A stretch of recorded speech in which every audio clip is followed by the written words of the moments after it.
Hi everyone, so this is a continuation of my solo all jobs commentary over the speedrun I did 2 days ago. So when we left off, we had just completed Steor, and now we are gonna go pick up this refreshing gem in the corner of our dungeon, and then move on to the next place we have to go to, which is Captain Spain. Basically, the structure of this entire speedrun is you grind a bit, you rush Steora because her first passive, Hard Worker, gives you bonus JP, 50% extra, which helps with grinding even more. And then there's a certain number of like passives you want to unlock for Winterhild and Dreisang and Balgar to make them go smoother. Here I just do a quick menu in front of the dungeon to switch to what I have to grind with. I kind of messed up here. I'm supposed to go to Starseer and just stay on Starseer, but I was thinking like Scholar, because I think I just was out of it and like not focused. But anyways, of the places that we grind, initially it's Tomb of Kings because we have, you know, Merchant and Scholar, and that works well with grinding in there. But after we've unlocked Starseer, we gain access to Shooting Stars, which is Light, Wind, and Dark. And this dungeon is useful for enemies. A lot of them are weak to Light, Wind, and Dark. And then as we unlock BP Eater and Boost Start, we do bonus damage against enemies, and that helps with clearing them more quickly. Unfortunately, the very first encounter I get is this Reaper Crab. This is like, I believe, a 5% in this dungeon and extremely dangerous. His attacks can do like 1,000 per hit, and it's a pretty rare encounter, so getting it immediately is unfortunate because until you unlock Boost Start or BP Eater, it's really hard to take him out. He's really bulky, so you see me doing like multiple attacks, and I just barely defeat him in time. One more turn, he would have probably knocked me out. And then I heal up. I want to heal up actually all the way, because if I run into another Reaper Crab, right now he will destroy me. Basically, this grinding in this dungeon is not safe until you unlock at least Boost Start, but preferably BP Eater. This is also why we grinded extra in Tomb of Kings, so that we're very close to Boost Start, so we minimize the amount of grinding we have to do in this dungeon initially to unlock Boost Start. The Wind Elementals here have a low drop rate for Wind, Soulstone, L, but they can drop, and it is useful if you can get extras. Another enemy in here, I believe, drops like copper lanterns or something, and then those can be sold for a tiny bit of extra money, but mainly just defeating the enemies gives you money, and that is actually helpful. We're gonna stockpile a lot of money, or like we're gonna get a significant chunk of the money here, and we're gonna use that to fund veterans for later bosses and such. Right now, taking 2 turns on these enemies is actually slower, grinding-wise, than grinding in Tomb of Kings. It's also more dangerous because the enemies can do that confusion attack that you just saw, and then there's another enemy, I believe, that can do terror, and then, yeah, it's just overall really dangerous. But in terms of, also here, I got 2,000 JP, so I can unlock the next Starseer ability and get Boost Start, and now I'll have faster grinding, and also safer because I'll one turn more of them. But we, even though it is a little dangerous and, you know, a little slow for some of the battles, because we unlock the ability, the Boost Start soon enough, it's actually, it's still, I believe, more efficient. I haven't specifically timed everything out, but I'm pretty sure anyway. And then once we get BP Eater, we'll be able to one-shot every single enemy except for Reaper Crab. That one will have just a little bit of leftover HP, and we could just quickly take that out. But everything else we'll be able to one-shot with BP Eater. And that's only 2,000 away. Here, I think I was just checking to make sure that I have the correct passives on, because you can like accidentally forget to put on Hard Worker, and if that does happen, then you're gonna lose a lot of time like to grinding, because you won't get as much JP as you could. As far as location too, this dungeon and Tomb of Kings have 60% rates for Kates, and those are the highest in the game, along with the Forest of No Return in Victor's Hollow. And because of that, grinding in these dungeons is also nice because you get a higher chance of Kates, and then those will of course speed up the grinding and give extra money. We also do want these level ups because they fill our SP and HP. If we did not have like these free heals, we would need more plums and stuff. And this is the main reason why we do want Inner Strength on. The Shooting Stars ability costs about 35 SP, I believe. It's either 35 or 36, but I think it's 35 compared to sorcerer spells, which are 36.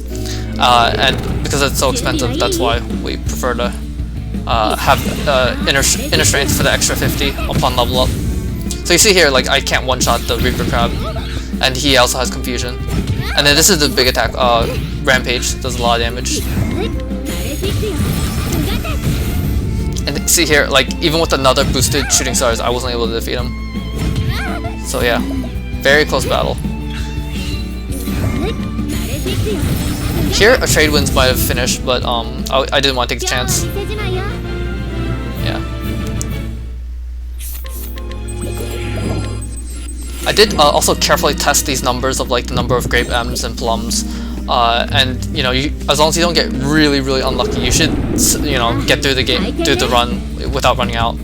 As long as you don't spend them too recklessly or get too unlucky. But if you do like run low, you can always buy more. We visit Victor's Hollow before the Drysang battle, and then we visit Boulder Fall before the Balgar battle. So you have access to buying plums or whatnot that if you need.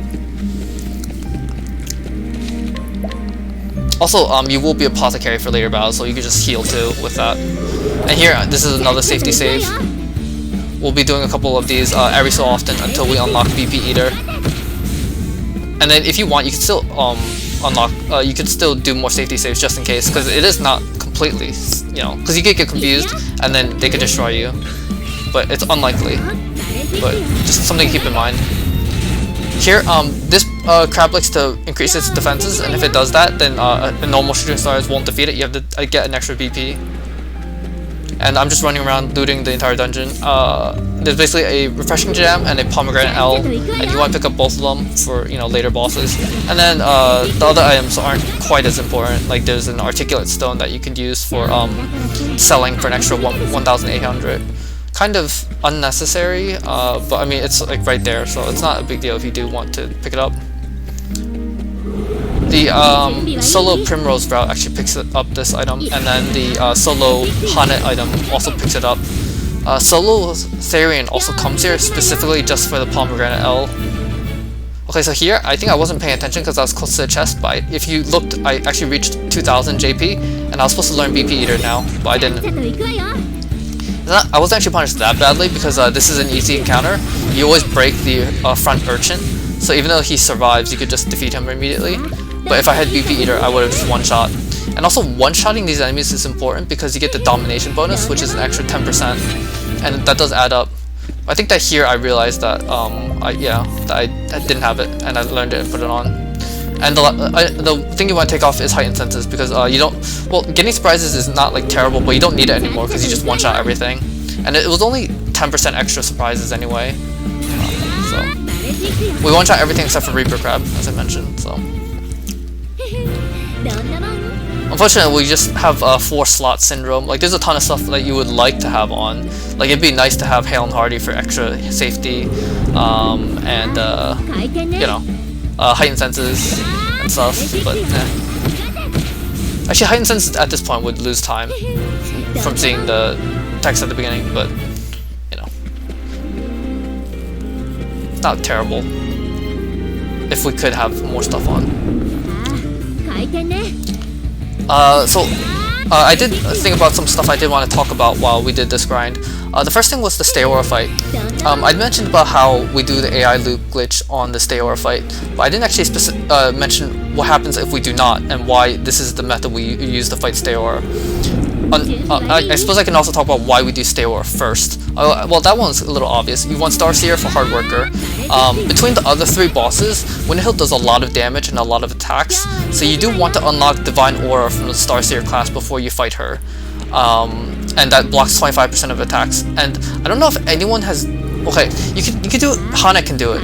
Hanek can defeat Winterhill without that passive. But almost every other class that tries to solo Winterhill generally wants to defeat Starseer and obtain Divine Aura before that. It makes the fight a lot safer. Like you could defeat her with just blind, but it takes a lot more RNG. And then between Drysang and Balagar, I mean, Sorcerer would help grind, and if we could unlock the Elemental Edge from the Balagar's Rune Lord class, that would help too. But between choosing that and Starseer for the extra JP gain, that's just worth more in terms of time gain. And also, the route is actually designed so that we try and avoid Elemental Edge.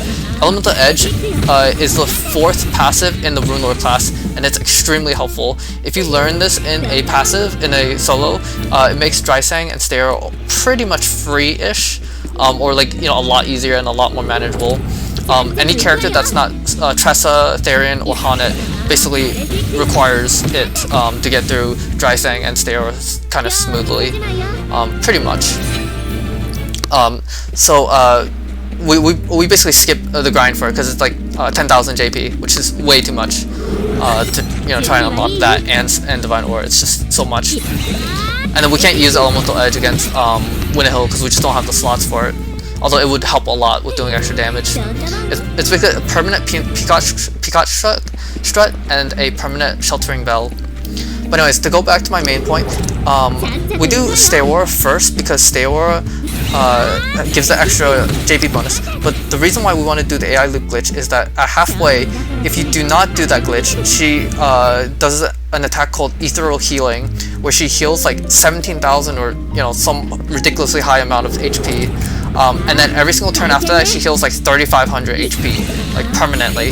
And that regen, in casual play, it's not a big deal because you have multiple characters stacking on the damage. In solos, it's basically a loss condition. If she activates that and she's healing that much, like, you know, over 3,000 every single turn or so, you can't outpace that damage, and while also healing. So the old strat for Stay Aura was to get her really, really close to halfway by counting the damage.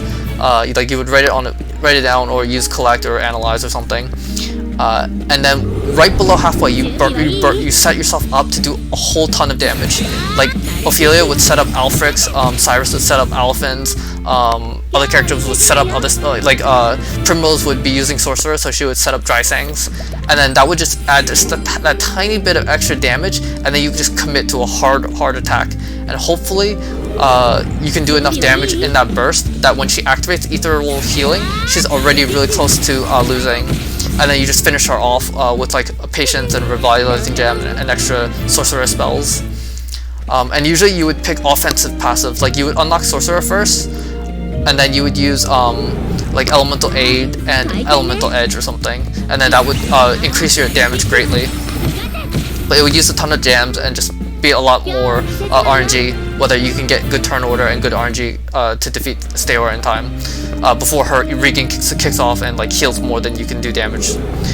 If you do want to see an example of this, my solo Cyrus versus Stay Aura battle does this. It's one of the first videos I put up on the channel, but it is not great condition, but it shows the idea where like I get her really close to half and then I burst her with a ton of damage. But it's not very fun to do because it's a little stressful and, you know, as I said, high on RNG. Oh, this is another reason why you just want to be careful. There are surprises still. Fortunately, I was like kind of getting lucky with avoiding them, so that was nice. Way back when the first solos of like these advanced job bosses were being done, like upon the game's release, some people were like, you know, theorizing on the subreddit and GameFAQs and other sites of like how to defeat the bosses solo. And Stay Aura was always kind of the stumbling block that gated a lot of players because of her ethereal healing at halfway. The typical order that people usually did the solos of these in was Balgar first, because Merchant can always defeat Balagar. You would just use sidesteps and veterans, and you know, if you had extra revitalizing gems or something, that helped too. And you could farm like those items, like the revitalizing gems and such. You can't farm pomegranate L's, but like the rev gems can substitute for them, and you could farm extra money to defeat him. Then after Balagar, you would do Sorcerer usually, because you want Sorcerer to fight Stay Aura. So then you would use Elemental Edge to get the elemental defense buff, defeat Drysang, and then after you defeated Drysang, you would have Sorcerer, you would grind extra if you needed to, and then you to unlock passives, and then you would fight Stay Aura and do that method I told you before we learned about the AI loop. glitch where you get her halfway and then you burst her and then hopefully you defeat her in time before the regain gets really bad. Something else about her later phase is she unlocks a Divine Aura-like ability where like 25% of your attacks will just hit zeros and it's all RNG, like there's nothing you can do about that. So that was also really bad. You just hope that you didn't get bad luck and just would retry her over and over until you got past her. And that also something of note is like my SP here, if you watch the top right corner, it's getting really low. I can't cast another spell, so if I don't level up, then I have to use plums here, and I believe I do use plums. Yep. And also we have enough to, you know, restock a lot of plums. You don't want to keep going to the menu though, so you want to fill up a lot, but you also want to fill up like not excessively. Like if you're about to level up, then there's no need for like a bajillion plums, you know. Anyways, after you unlock, after you defeat Stay Aura and unlock grind out Divine Aura, then you would use that against Winnehild. And Winnehild always does like a ton of damage, but if you have Saving Grace and Patience and Divine Aura, that blocks a lot of those attacks. And then the fourth can be something based on what your strategy is. Winnehild, usually most people would either do evasion build with Starseer using Star Song. You know, you have to move to your evasion weapon, like tab to it, and then Star Song also gives a defense buff, so that's quite nice. And you usually like use Elfstones or something for damage because, you know, shooting stars don't do a ton, especially if you're stacked defensively. Another thing you could do is Merchant and just use hired help dancers, try and blind her, and hired help mercenaries, try to increase your defenses, and then just hope to survive and let the poison do the damage on her. And then later you could do like L-Stones or something, or Veterans to try and burst. But it's very difficult with that because Runelord just works way better. If you use Runelord with Eye for an Eye, then every single counter attack you do will do rune damage, and that's like 5,000 per attack. And since she does a lot of attacks, it stacks up, which is really nice. Also here, I reached 6,500, which is the number I wanted to hit. So we're done the grind. Basically we need 2,000 for the last Starseer skill, and we'll use that. Oh well, I guess I forgot to do it here. I think I go back into the menu. Yeah. So you want Divine Aura, and then the other 4,500 is for Hunter to unlock the rest of Hunter's skills, so you get Patience. Patience is one of the best solo skills because it gives you 25% chance of extra turns, I believe, and if you're taking like, you know, 100 turns for poison, then that's 25 extra turns, and that makes things a lot safer. Here, these are like the four passives I use for exploration. Evasive moves to reduce encounters, heightened senses for the 10% chance of extra, you know, catching enemies by surprise, so I get guaranteed flees. Evil Ward, so I could flee smaller encounters, and also even some strong encounters I have higher chance of flee. And then Boost Start. Specifically in case I either get Remnants that have like 3 shields or 4 shields and I defend into hired help mercs to break and flee, or like, you know, if I just get a 2 shields or 3 shields, I can break with mercs right away. Or if I get a Chubby Kate, you can do hired help Veterans X3, and then hired help Veterans X3 has a very likely chance. You just need 2 of the 3 veterans to land attacks on the Chubby Kate, and then that will defeat the Chubby Kate. I think they do like 40 something, and then with 2 of them it's over 80, which is its HP. And then it costs 30,000, but it'll give you 50,000 from the battle, so it's a net gain, and you'll probably get some EXP and JP. Sometimes it can make a difference for the EXP at least. So here I could have defended and just used hired help mercs, but I got lucky with the flee, so that was nice. I also got it pretty late, so I won't get a second encounter. It is I think there might be a chance to get a second encounter, but I think it's unlikely with how late I got it. You can opt to, after you reach this, to save and quit as well, so it's safer. So these are the passives for this boss. Save and Grace, pretty much we always use it now. Patience and Divine Aura are extremely good.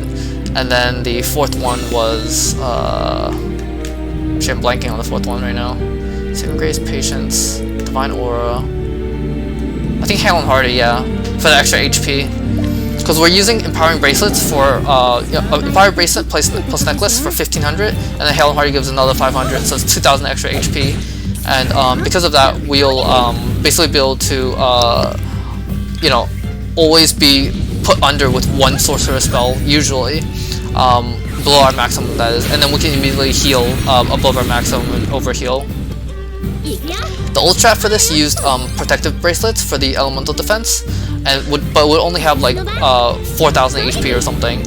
And then because of that, sometimes we couldn't overheal because we were already overhealed by like, let's say, you know, 500 or something, and we have 4,500 HP. Well, that's not enough to overheal, and then he would do like, you know, 3,000 damage or 2,000 damage or something, and then wipe us into attacks. So now it's safer because we can overheal more often. Also, this is an attack you want to watch out for. The elemental break. He's on a very specific cycle. The thing you want to watch out for is after he does Ventus and Ignis in the same turn, he's gonna do Lux and Elemental Break in the same on the turn afterwards. So here we're just doing some chip damage to bring his shields to 1 as time passes. And in the top right, you'll see that he has Divine Majesty on that prevents us from getting buffs or stacking like side steps or anything. We do want to side steps, at least a little bit of side steps later if we can. It's not mandatory, but it does help. But it's not the immediate priority. The priority at the beginning of the battle is to... Also here, I got a Patience, but I boosted earlier in the turn. And if you already boosted, it's efficient to boost again. As far as like turn economy and boost points. You don't actually have to be super efficient in this battle because like, at least in the first half it's pretty free, or the first quarter it's pretty free. But later on you do want to be careful. But anyways, the goal in the beginning is to stack lots of poisons and keep them at 9, and then reduce his shields to 1, and then overheal. And then after all of that, then start setting up some side steps. And basically you want to watch for the turn when like your Divine Majesty counter is like at 2, because that means that next turn you'll want to defend. And you want to overheal on this turn specifically, but I was already overhealed so I didn't need to do it.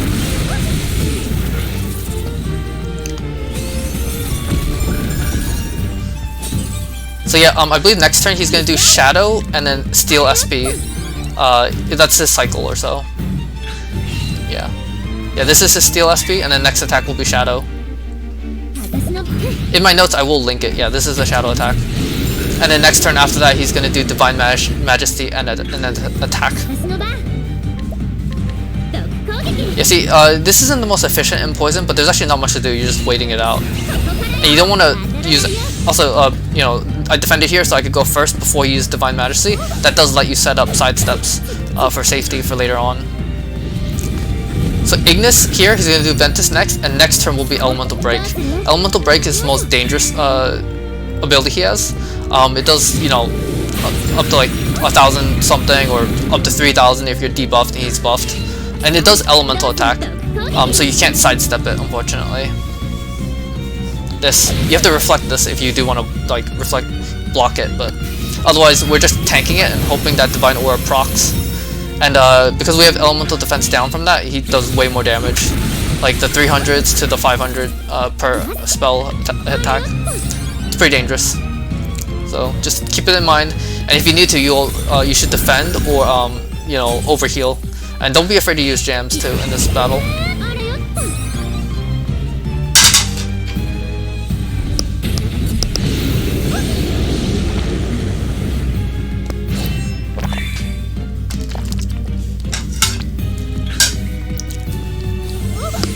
So yeah, he's just repeating this, and we don't want to break him because when he reaches halfway, he uses Extreme Elemental Augmentation, and that changes all of his spells to Maximus spells, and they really increase in damage. They can do up to like 3,000 per spell if you are debuffed and he's buffed, so that's really dangerous. And because of that, we want to keep him on this sword weakness. Right now he's weak to swords, and by keeping him on this weakness, he's really easy to break when he does use that Extreme Elemental Augmentation, and breaking him stops that power up for 5 turns anyway, and then he casts it again.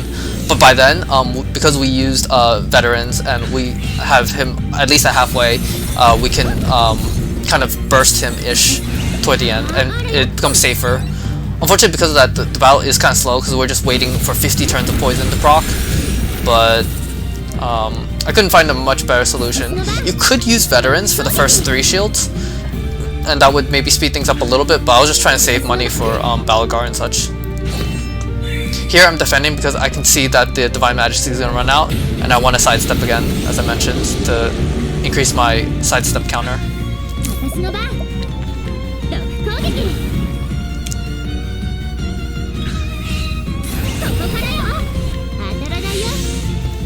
You don't really need these sidesteps, they're not mandatory, but any sort of like, you know, thing that you could do now to prepare for his later phase and make it his later phase safer, there's no harm in doing, because there's like basically some free turns. Also here is really lucky, I guess. You don't really need the blocks, but it proccing 3 times in a row is unlikely, so it's kind of nice, I guess. So here we can overheal. Between let me tell you about first aid. So with our elemental defense, it heals 2600 for unboosted, 3600 for 1 boost, 4600, and then 5600 for every additional boost. So it could heal up to 5600. That means that you'd probably want to heal around like 4000 or 4300 or something if you want to be completely optimal. But if you are already at 5000, it's fine to also just reach the 999 cap. But also because of this, it is actually more efficient to do unboosted first aids, technically speaking, because you heal more relative to the amount of like you know, boost points you use. Because you're only gaining 1000 per boost point instead of like a whole 2600. Just something to keep in mind if you want to be efficient. But this battle doesn't really need actually a ton of efficiency, so you're really just waiting things out and then defending if you have elemental defense down. He maintains the same pattern where until now. Okay, so he just used Might of the Archmagus. That gives you elemental defense down and him elemental attack up, and that increases his damage up to about 800 per hit of the spell. Say this is like 830, so that means it's 2400 per spell. That's a lot of damage. So here is actually really dangerous, and I just got really lucky because he's gonna do elemental break. So here I would have lost if he does elemental break and lands. And he didn't land, so I was safe. It would have done 3000, and this was probably the worst misplay I did in the entire run. The previous turn I should have defended and healed up, but I was just not paying attention because I think that he just used Might of the Archmagus, so it didn't quite click in my head. But it's really dangerous, so you do want to use defense and such properly, and also, you know, jams if you need to.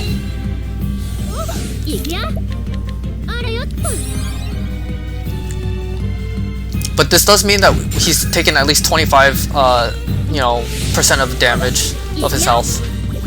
And when he does change his cycle a little bit. Like he uses Might of the Archmagus, and then he changes like the order of like 1 or 2 things. But the main thing to keep in mind is he's still doing Elemental Break after Lux and sorry, Elemental Break and Lux after he does the Ventus and Ignis turn. So you just want to watch for that and then just be overhealed and ready. And you know, there's a ton of good RNG that can occur, like you could get Patience, you could get Divine Aura, and that can help block attacks and such. And you do have you know, jams and other stuff to help with things. And then you also have the side steps from earlier, possibly, and that will help also reduce the damage just a tiny bit. Not much, but I mean, it's something, you know. So here we know that elemental. So here I want to overheal, but I know that if I heal next turn, it's just not going to be much. So I do Grape M, so I'm not fully overhealed. And then here I do Refreshing Jam, so I can hit the 999 cap, because I know he's going to do Elemental Break. Okay, but I wasn't hit by it, so it's okay. But it would have done like 3000, you know, so just in case. So if you count up the damage, you know, 2400 times 3 is 7200. Oh wait, actually here I guess he does Divine Magic, but like 7200 plus 3000 is, you know, 10,000. So just to be safe. But you can see that I don't actually know like the full pattern completely, but mostly. As long as you're playing defensively and kind of turtling, then it's fine. Yeah.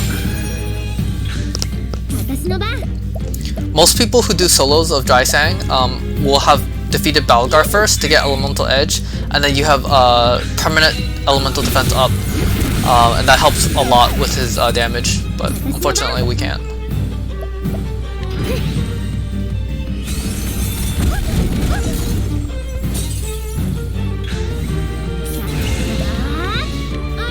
here I know that it heals 4600, so I'll be close to cap, and that's fine for me.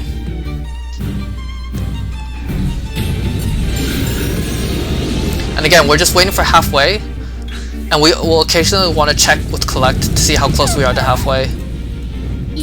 Here, Ignis means that next turn will be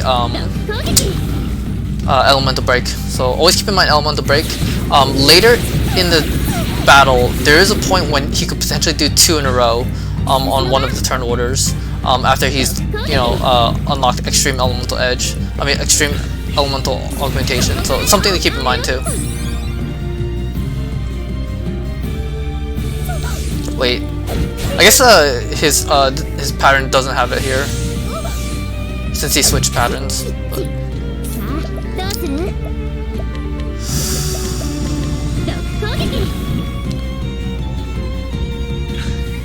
Yeah, okay, so I guess earlier in the turn he does Elemental Break, and then now it's delayed a little bit because of his Divine Majesty cycle.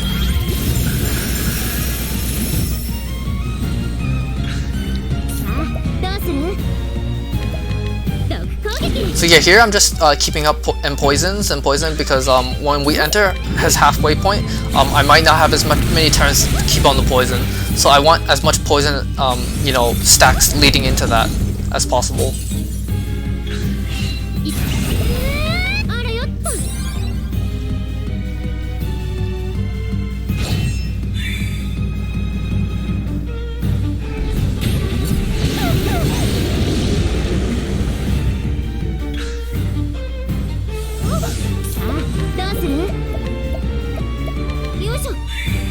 Also, I've been using Plum M's, and this is why we bought so many, just to replenish my SP. We could technically use, you know, jams, of course, but I'm just trying to conserve them, that's all.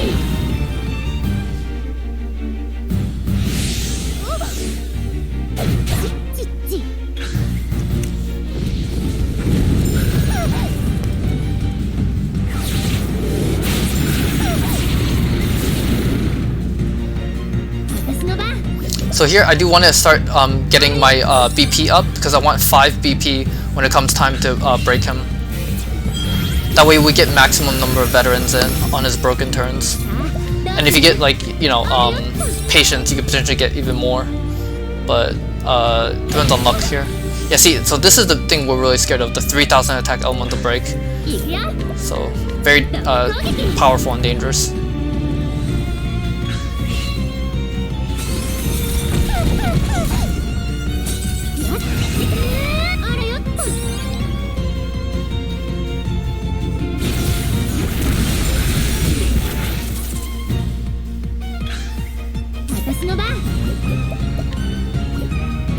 I think here I was debating between Poison, Palm L, and Revitalizing Jam. And I choose Palm L to conserve Revitalizing Gems, but you really do want 5 BP when he starts doing his extreme Maximus spells. And here, this is what you're really scared of. Right after he does this, you want to break him. Because you see I'm defending, and the attacks are still doing like over 700. And he doesn't even have, you know, elemental attack up, so that'll do even more. This free turn is kind of nice in terms of just being able to have extra poison and such and damage on. You can also opt to heal more if you want to. That works. But yeah, he has the sword weakness, so veterans will do a ton of damage.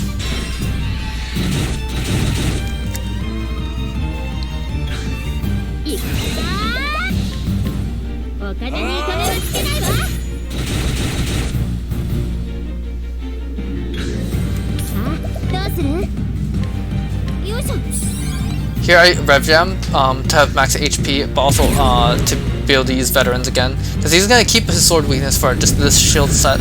So we want to use veterans to chip it down even more.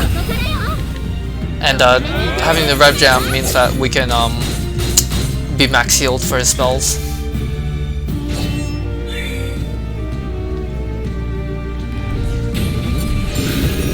And the next thing you want to do is to bring him to 1 shield, and then get ready for the break. And I was just debating how to chip his shield. You could use the higher health mercs, but I chose to use trade winds because that will do a little more damage than higher health mercs. And you don't need like the attack defense up buff. That won't help much.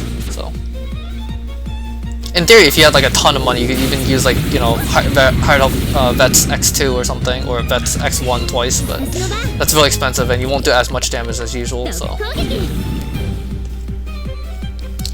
we're kind of waiting for extreme again, extreme elemental augmentation, and then we're gonna break him just like before.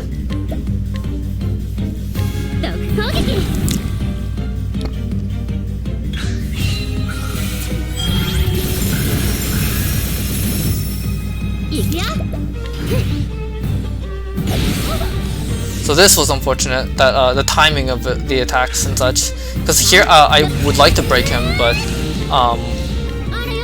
I know that he's going to use extreme here, and his attacks are going to do a lot of damage, but I just couldn't do that and keep up my BP, unfortunately. I wanted to have 5 BP going into this, but you want to prioritize safety first, so just something to keep in mind. And I really want to break him here because he has Maximus spells, but he also has elemental attack up, and you have elemental defense down. So if his attacks land, I think they do like 3,000 or something per attack. I think here I should have just palmed and then used veterans to finish him off with the poison. But I think I was just being greedy and thinking, oh, I'll try and collect him and defeat him with poison. And then I realized that poison's not going to be able to do like 8% with. Because if he's at 97%, you need him at 105% to defeat him with what collect measures the percent at. So that's why I realized I do need to use at least 1 veterans. But I did technically make 10k at least, although that's not very useful honestly. But in the future, if you're in that situation, you can just skip the collect and just use a palm and veterans and finish them off. But it's fine either way. It only took 1 extra turn. Technically, that 7 shield thing, I could have broken him sooner to do damage, but you do want to wait out the poison just a little bit. Also here, we have finished all of the elemental bosses. That's Steaora and Drysang, so we can sell the elemental gear we have, like the Sorcerer's Robe and such, that we don't really need anymore. And then we're going to be exploring and traveling again, so we want those 4 same travel passives I mentioned, for like Heightened Senses and Evil Ward and such. And we're just selling to get money for, the only thing you don't want to sell is Crystal Helm, because you need that for Winterhild, but you want to sell everything else. Honestly, I should probably just route Crystal Helm here at this point, so that, and then just sell everything we have in the inventory. That would probably be smarter, actually. But there's one last accessory we want to get, which is the Wakeful Stone, and we haven't bought that yet. So I kept this here specifically so that we can have a shop close by, you know, to menu at and such. And we need the Wakeful Stone for Balgar, and that's going to be coming up. And you don't want to forget it, it's important. I used to wear the Crystal Helm here, but then I realized that the SP from Enchanted Hat helps. And then you just got 1200 JP from Drysang, so you can use that to learn Dancer skills until you get Eye for an Eye, and also Rest, because sometimes Rest can help against Winterhild to heal her poison. It's rare, but sometimes it can pop up. Plus you have, you know, excess JP now that you have nothing else to do with it, so no harm using it to learn another merchant skill. There's nothing else that's really helpful, honestly. You could also just opt to skip Rest, you don't really need it, but you do need Eye for an Eye.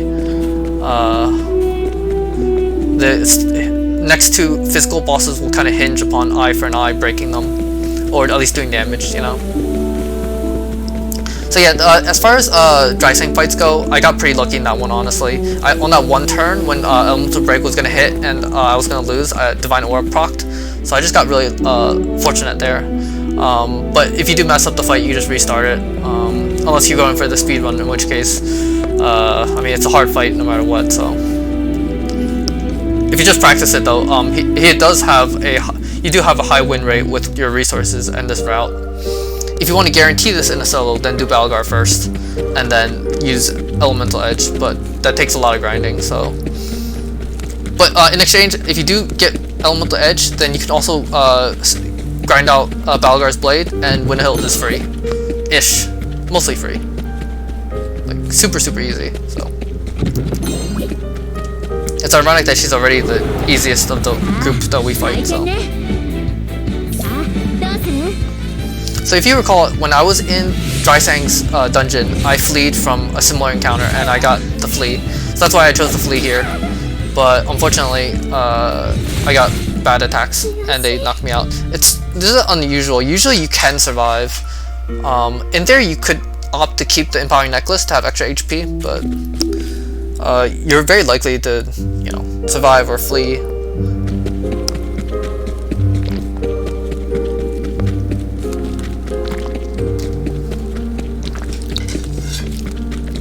Also, fun fact, every single advanced job shrine has a gem of some kind. Steor's has a refreshing gem, Drysang and Balagar have revitalizing gems, and then Winterhild has both revitalizing gem and refreshing gem. So just a fun fact. The most useful, of course, are the revitalizing gems. So a lot of solos actually go to Warbringer Shrine and Runeblade Shrine for the revitalizing gems, and also even like, you know, Archmagus, because in every single solo, there's always at least 5 rev gems available, which are the 3 in those 3 advanced jobs that I mentioned, minus Steor's, and also Hollow Throne and Martyrdom Catacombs are all chests. And then the rest are dependent on the character that you're using. Some can get access to more revitalizing gems, but for efficiency, they're the best because they heal HP, SP, and BP.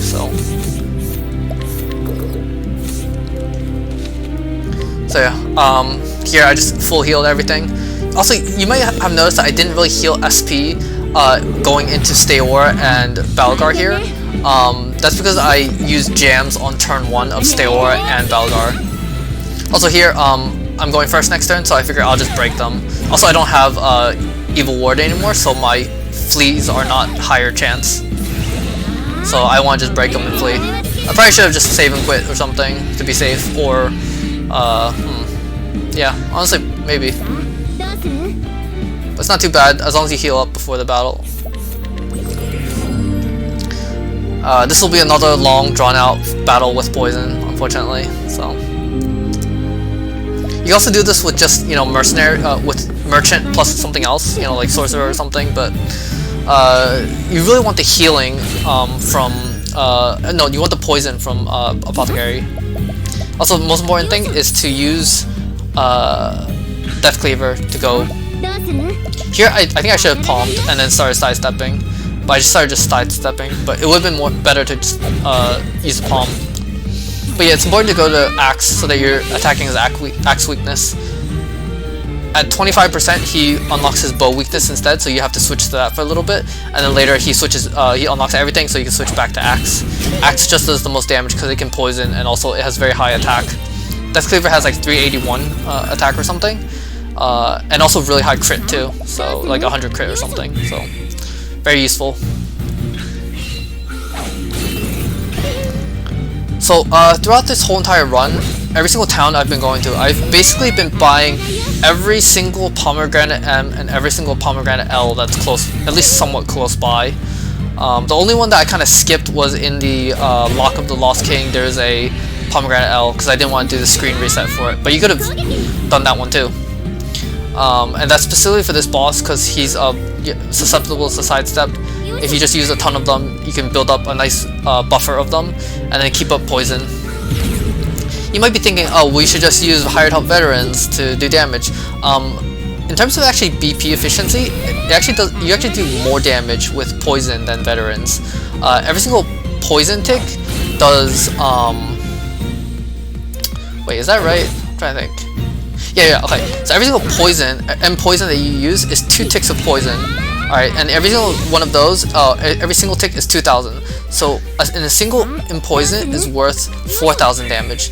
But when you break them and you use veterans, every single one veteran is worth 3,500. So the poisons actually do more damage. Assuming that the battle's gonna go that long. If you're trying to burst them, then obviously you just want to commit the veterans now. But mainly because of that, we want to focus on poison first instead of veterans.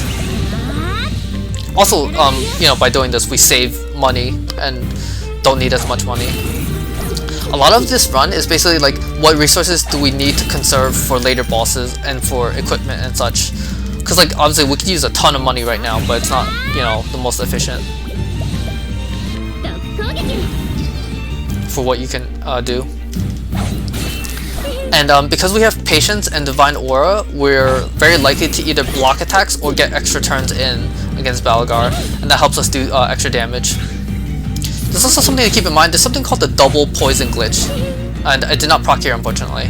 Hopefully I can demonstrate it, because I do remember it procking. But basically when Eye for an Eye breaks him on his first action, and he has poison, he's going to take poison damage. But then at the very end of his turn, after his second action, he'll take another tick of poison. So he takes 2 ticks of poison if you activate double poison glitch.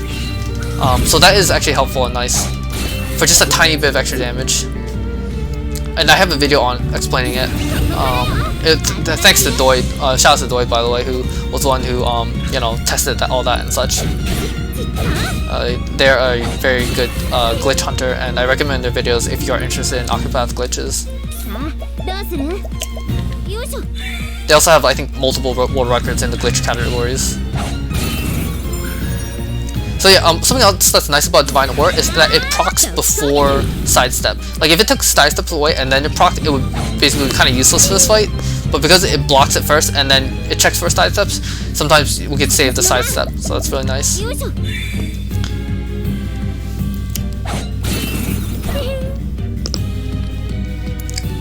Unfortunately, there's not a ton you can do to speed up this fight. If you have L stones and you break them, you can use L stones. Or if you just have a ton of L stones, you can just chuck them earlier if you want to.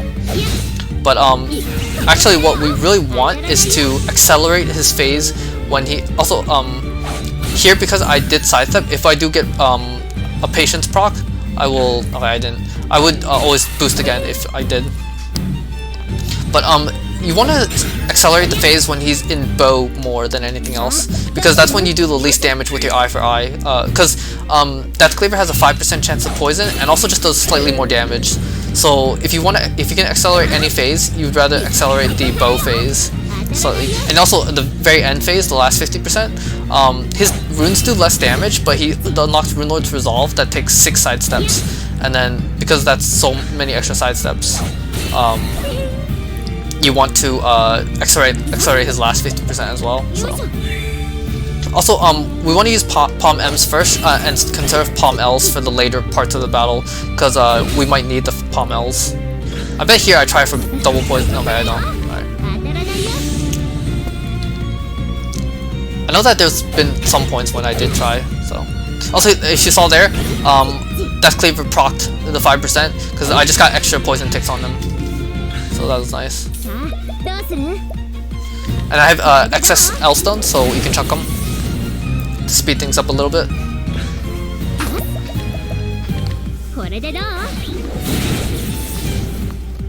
And we're just saving the veterans for later. Here he switched to wind and unlocked more runes. Because we're using sidestep, it doesn't really matter. But if you were using an apothecary strategy, because you can do that too, this boss is kind of dangerous if he unlocks his next set, because in this set he has wind and light. Wind will push you back in turn order, so he'll take an extra turn against you oftentimes, and then the wind, well, the light pushes you back, and then the wind decreases your defense, and that's not good.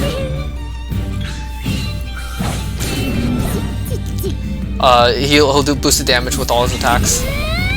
I did also consider buying a bow, specifically the Soldier's Longbow that I used in my Cyrus solo. And if you have that, you can sometimes proc defense down and then use hired help veterans to do bonus damage. But it's not reliable, and you don't actually. It's not as useful for Tressa as it is for Cyrus, because Tressa can be apothecary and have the Death Cleaver, and Death Cleaver gives more consistent extra damage.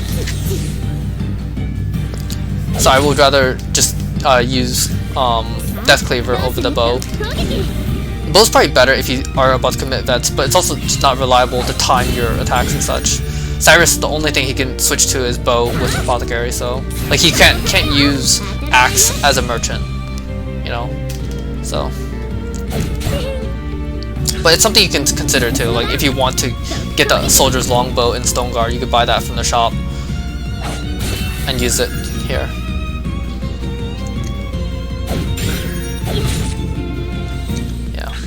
If you're interested in battling these bosses, I do recommend reading the AI posts on their behavior. in my notes I will have a link to the person who wrote up an analysis on their behavior. It's like Mastermind, who created a whole bunch of mods for Octopath as well. So I think that they were one of the first to be doing mods for the game. So shout outs to them. They did a lot of work, and also they were the ones to make the initial post on Steora. So. And, you know, the AI loop post basically opened the door. Also here, I decided to break, just because he's about to get 4 turns on me, so it is efficient.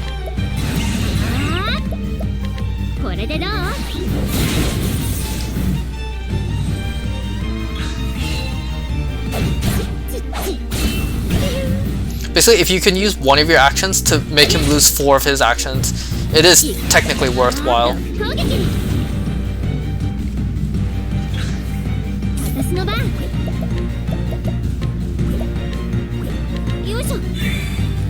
Here I'm still being kind of stingy with my pomegranates because I want to conserve the pom Ls for later, for the second half, and like be able to spam those.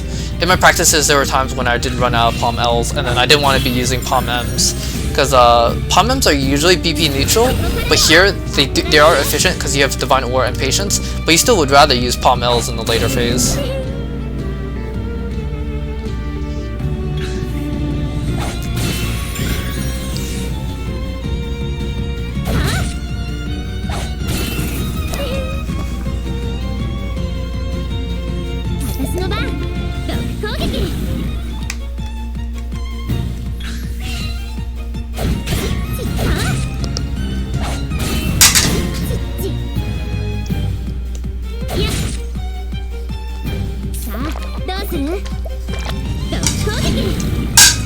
So we're still just stacking poison on.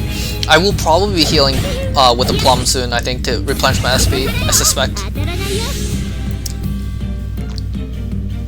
Also, I will talk about the old strat a little bit.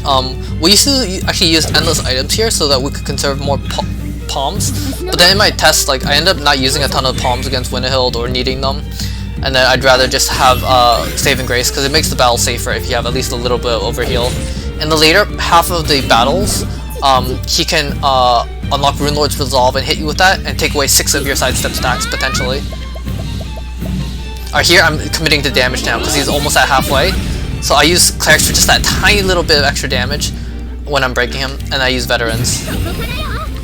Ideally I have a light Soulstone L, but I didn't have that, so I decided to break with Clerics because it does like at least like 2,000 extra, and then now I'm just committed to trying to burst him with a lot of extra damage. This will unlock his runes, and I can go back to Axe, which will do more damage. And I can also start using Dancers to break his shields and also poison him and blind him. I think that if you were optimal about your battling against Balgar, you use a lot of poison and blinds, and you do rely on more blind hits going through.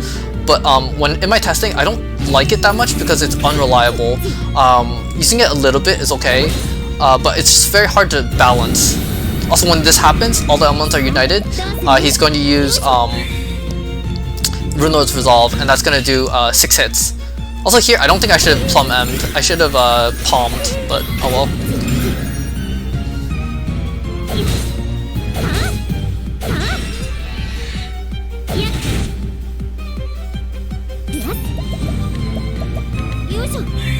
But it's fine. I think I probably sidestep here. Yeah. Between sidesteps and veterans, you want to keep up sidestep, honestly, because he can do a lot of damage, unless he has like blind or something, in which case. And here, because I have patience, now I decided to do veterans. Like, your main priority is still sidesteps and poison, because even if you do max veterans, I think it is only like 8% on break or something. Wait, let me see. 3,500, 7,000. It's actually like 7% and something, like 7.5% or something. Like, it's not even 8%, you know, so it's not great. Here I didn't get any blinds, so I'm still afraid of him getting through my sidesteps. If he's blinded and he gets through sidestep, it's not as bad, but yeah. Also, when he has that Aurora around him, it's just a little more scary because well, he looks more scary. But when you see that, like, you know, the runes are like all the elements are united or whatever, that means that he's gonna do his Rune Lord attack or so. Rune Lord Resolve actually doesn't do a ton of damage, by the way. The first 3 hits are physical and the last 3 are elemental, but it does like 500 each or something. The thing is, like, it takes away your sidestep stacks, and then the runes that come afterwards are what, you know, are worrisome. So yeah, honestly, not the most efficient fight ever, but whatever. Yeah, this is what you're afraid of. Also, keep in mind, if you use Eye for an Eye and you break on the turn before, I believe he'll do 2 Rune Lord Resolves back to back upon unbreaking. It's just something to keep in mind because it's really dangerous.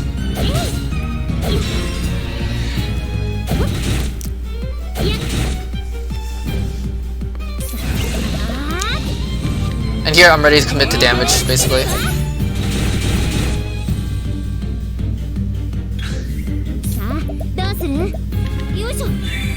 And that's why I also use Pomegranate L.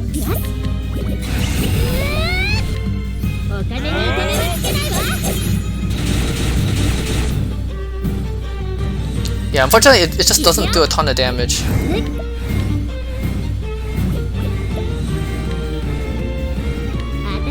Here, because he's at 93%, I know I need to do 12% extra damage, and I knew that the veterans wouldn't be enough. I would have to go for another break, and if I'm going for another break, I wanted more sidesteps. Just for safety.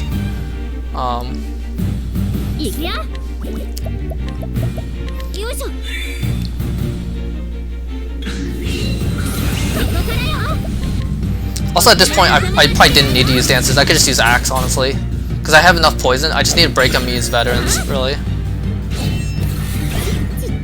But it's fine.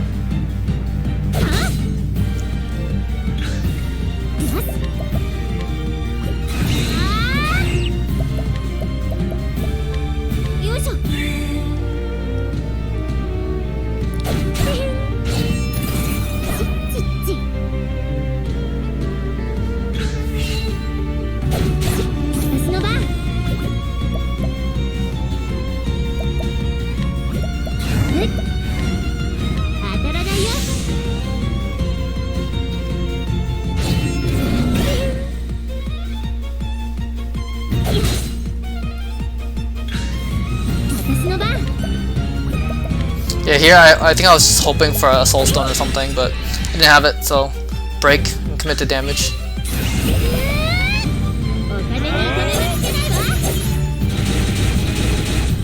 Yeah. So in the end, I did end up with like excess sidesteps and HP and also leftover palms, but a win is a win. If possible, I would have liked to collect him too. Basically, you can make Windhill just a little bit safer if you have extra money, but if you can't, then it's fine. You'll just take more attempts against Windhill. So after that battle, you don't want to go immediately to Windhill. In this dungeon, the first NPC right here, there's a refreshing jam. You also want to take off your armor and such, and get ready. You also take off the high health armor, which I forgot to do, but that also sells for 8k. But basically, the very first NPC has spare jams if you need one, but I didn't need one in this. But you want to buy this, the Dragon Scale. It gives like over 100, yeah, about like 80 or something defense, which is nice. And then here, in the top left of the tavern, the left NPC has a gargantuan shield, and that shield is extra 50 defense over what you have, and that's also helpful. The thing is that that's 22k, and I only have 50k. So if I bought that, I would have like 31k, and counting even the walking money to Windhill, I would only have also here I'm setting up my equipment, basically physical defense, the conscious stone because you could do unconscious with Fox Spear or something, and then aside from the physical defense, also the empowering necklace. And I'll walk back to town because I can get an encounter right now.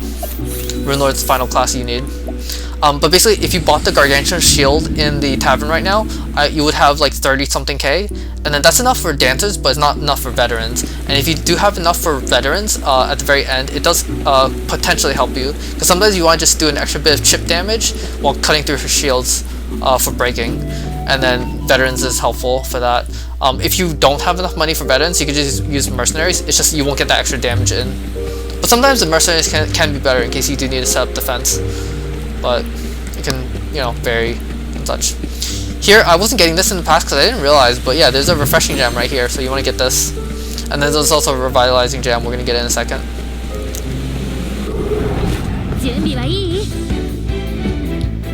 Yeah, we have heightened senses, and as I mentioned, it gives 10% chance of surprising enemy, like 10% extra on top of whatever you had previously, so that flat 10% is nice because we get a lot of encounters. It's not mandatory, but it doesn't take that long to put on, so. And the final menu, just to check everything is correct. Everything was correct except for, I think, the passive, so.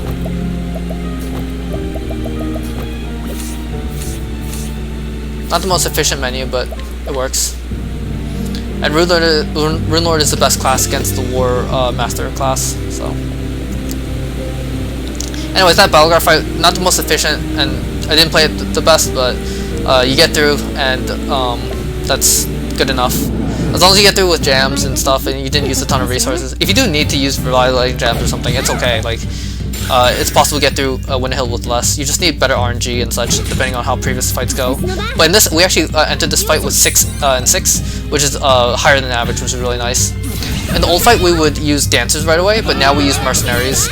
Assuming that she did not get a ton of attacks in. If you're on, like, 500 HP or something, mercenaries ain't gonna help you. You're gonna want to YOLO dancers if you want to try and survive.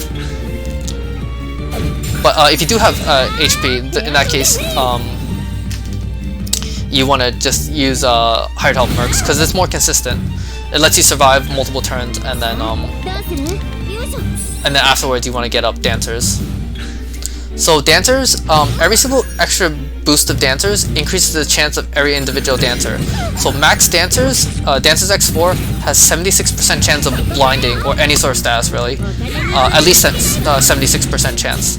So missing this is a 24% chance of not landing anything, or so, approximately. And then because I missed that, I used Bottle Blind, which has 65%, which does get through. You just really want to blind this lady. It's really important. You want blind, you want defense, and you want HP overhealed because she does a ton of damage. And you also want runes up to counterattack. So here we do another set, hopefully blind this time. If you use Dancer's X3, that's a 48% chance, I believe. So less than half chance that you'll be able to get at least one blind in. And every one blind is worth 3 blind turns, so. Ideally, you get her to 9 and you keep her at 9, but I was just really unlucky here, so. Generally, if you don't have BP and you are not overhealed, you'll want to use a revitalizing gem. So here I'm just really desperate for some blind, because she's going to start doing a ton of attacks, and you want a lot of stacks going into later phases.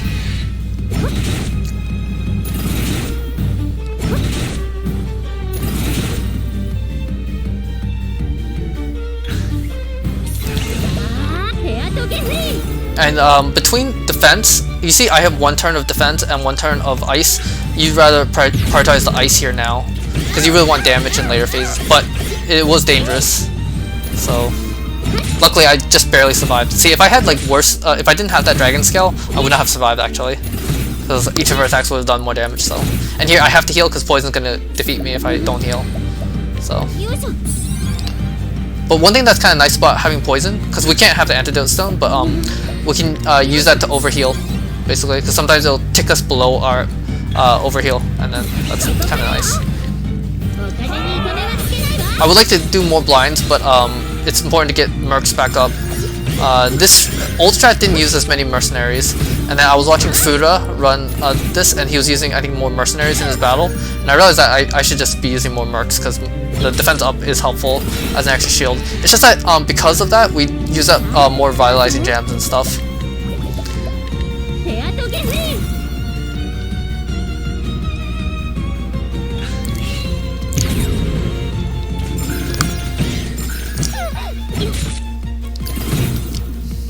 Also, even though she sometimes has counter up, the counter doesn't work against hired help or counter of our own counters of eye for an eye, so that's kind of nice. Also here, I'm just getting really bad luck. I keep getting 3 turns of poison. I mean blind, and that's not very good. The extra poison is nice, but you'd really rather have extra blind against this specific boss. But this is why hired help and Tressa is just so good, because mercs and dancers makes this fight a lot more consistent and manageable. Plus, Rune Glaive that we have has like really high elemental attack, so. So here I was just getting really annoyed because I wasn't getting any blind, and it's again 76% chance, so pretty unlucky.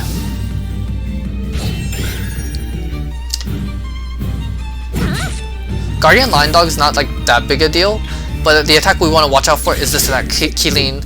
If it hits you, it does defense down, so it'll cancel your mercenaries and make you take a lot more damage. So it's something to be aware of. And hopefully, if you have mercs up and you lose it from Keeleen, you get mercs back up. And if it misses, that's even better. Then just stack more mercs. Here, I shouldn't have done this, but I mean, I was just really desperate for more, and I didn't get it. So.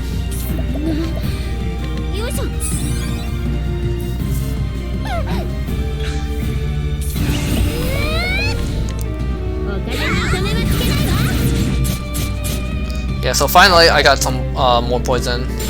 Again, not that much though, only 3 turns. So, but I mean, it'll last at the very least. And getting the Keeleen misses are really important, honestly. You really don't want Keeleen to hit. This attack is worrisome because she switches to fire shields, and you gotta do rune to fire, or if she's really close, you can just burst with ice runes. So here I was just debating what to do, and I decided to go for fire, so that I can at least try and break her. And